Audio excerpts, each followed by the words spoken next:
siku hazisongi, weekend yani haishi kabisa, simply because hatuna action, hatuna EPL, hatuna La Liga, hatuna Bundesliga, tumekuwa international break. Lakini wadau, tumerudi because this weekend EPL is back, Bundesliga, La Liga, Serie A, zote hizo zinarejea. Lakini wacha tuangalie pale EPL mambo yatakuaje. Unajua kila timu inaweza kurejea sasa kwenye action ya this weekend.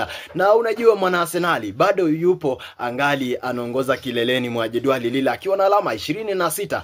Manchester City nafasi ya pili alama 22. Chelsea yupo nafasi ya 3 alama ni 20. Na pia naye mwana Sunderland ambaye amewapiga bonge la surprise watu wengi, maana yupo nafasi ya 4 na ametoka pale relegation zone. Lakini ukiangalia bado pia huko chini mwana Wolverhampton anazidi kuwashangaza wengi, maana amebaki constant, yuko na alama 2 kwa mechi 11. Wadau, tunapoingia kwenye this weekend action ya kwanza baada ya international break, timu yako unaitakia ushindi na unataka nani aweze kupata ushindi this weekend?